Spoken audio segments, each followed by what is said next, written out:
First of all, good afternoon. Thank you. I want to thank you personally and on behalf of Grant Thornton for this invitation. The topic of my presentation has to do with financing opportunities for RES and for storage through the Recovery Fund. We are coming from a mixed background and have done some work in order to prepare this refund plan. It has to do, and based on this knowledge, we're going to present a summary of the opportunities that are available for a number of projects. The Recovery Fund has two main parts, what has to do with grants and then with loans, the two main pillars. The one about the grants includes the green transition, digital transition, the economic transformation, and these two pillars, out of these pillars, the green transition takes most of the funds with 6 billion funds, and the main parameters of designing the recovery fund are flexibility from the private and the public sector, the maturity of the investment plans, the collaboration with the financial institutions, and the monitoring of the milestones, of achieving our milestones, as well as concrete and clear audit procedures. In terms of the loans, the pillars again are similar. It's worth noting that the loans part involves 13 billion that can leverage up to 32 billion. The maximum participation of the fund in terms of the loans is 50%. At least 30% should come from a commercial bank and 20% must be private equity. There are very specific eligibility criteria for these investments, and the interest rate from the Recovery Fund is set at 0.35%, and for the bank loans, it's at approximately 4%.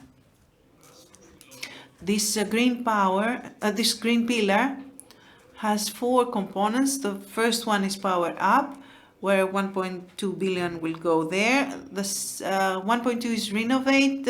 Has to do with energy savings from individuals, private individuals, and companies, and the public sector.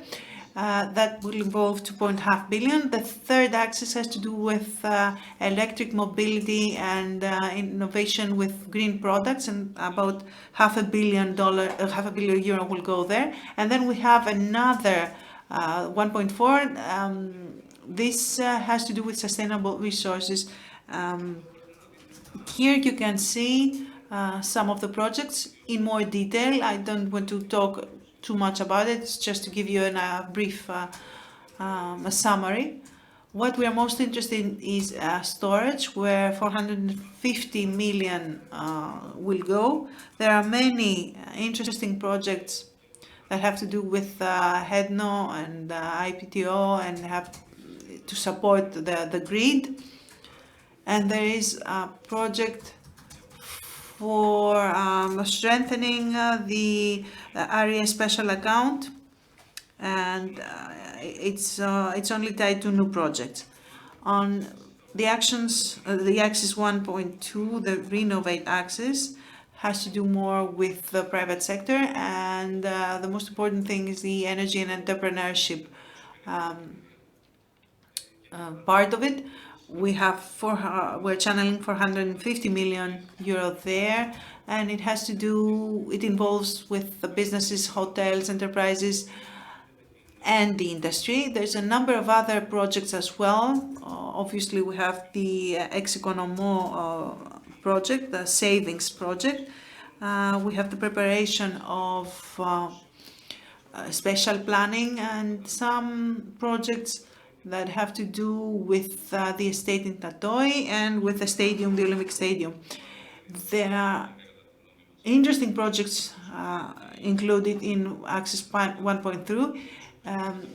Electromobility is part of it. Let's start with energy storage now, which is also the main one of the main topics of this forum. The aim is to fund different storage technologies to finance, especially pumped storage and, of course, batteries. The projects need to be completed by the end of 2025, and based on the preliminary analysis that we did in the preparation of the plan, which is in line with the estimates of the ministry, this money can be, these funds can finance up to 1,400 megawatts, and 700 of those will go into different storage technologies. In green entrepreneurship, this is a very interesting project. It's one of the few times where we actually support innovative industries in our country. It has to do with financing green investments to produce innovative products and services.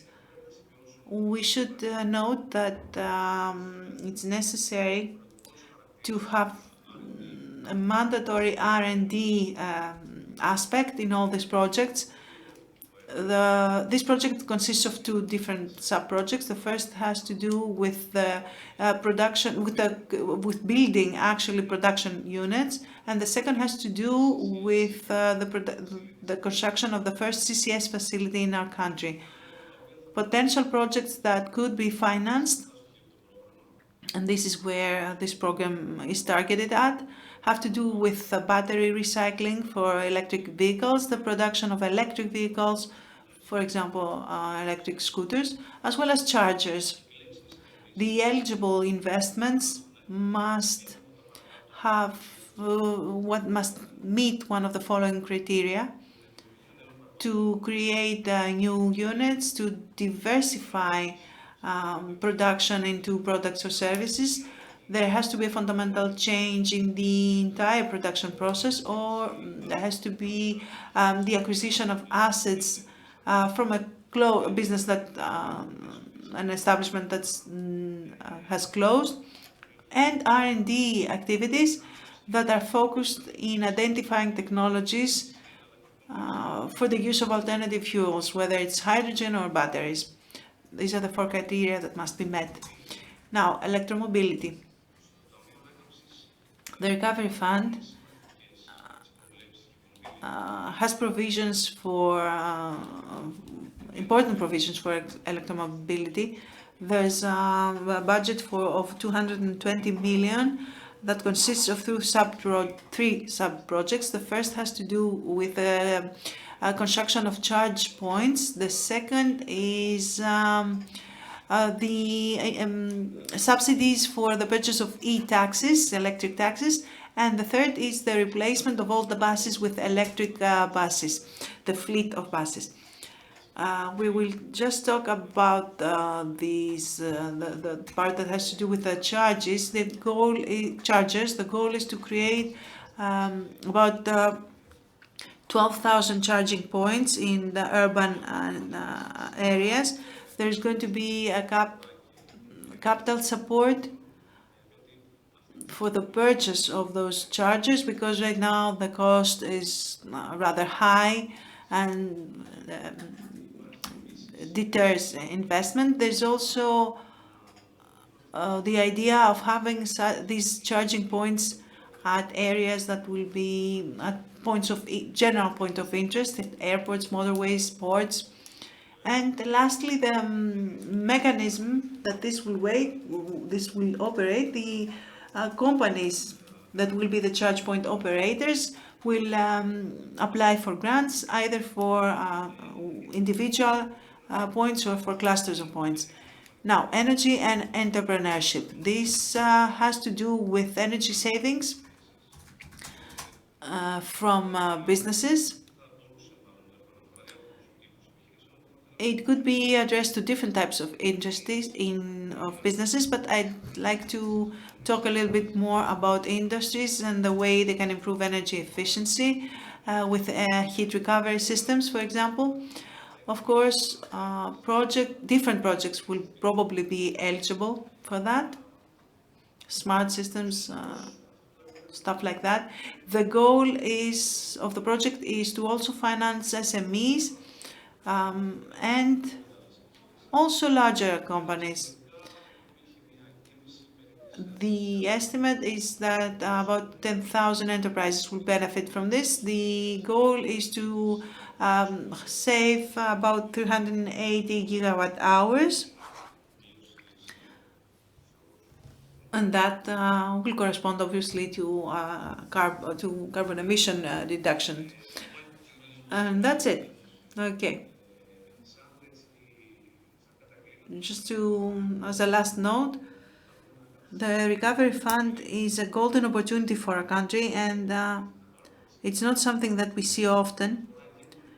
It involves the economy in general, but also the energy sector, where most of the funds are going to be directed, going to be channeled. So all the operators, from the public sector and from the private sector, the market players, should be ready to play their part, so that this whole thing, this is a very ambitious plan, can actually be implemented. So if I may ask, investments in new technologies in the RES and storage systems, more mature technologies, for example, wind farms or solar photovoltaic parts of wind farms, can these use aspects of the Recovery Fund, and to what extent? First of all, let me say that the Recovery Fund has two parts, the one that has to do with grants and with loans. Most of what we talked about had to do with grants, but we should keep in mind that the part with the loans is also very important, and conventional RES will be eligible for that. Now, in terms of the figures, in terms of the size of such investments, that depends on the investor's plans. The interest rates will be very low, 0.35%, like I said before. So if someone makes the calculations in the context of a business plan, they will see that cumulatively that could be equivalent to a capital support. So all photovoltaic parks or wind farms, they could be eligible for such loans. Yes, that's a very interesting point. Perhaps we have not understood it completely.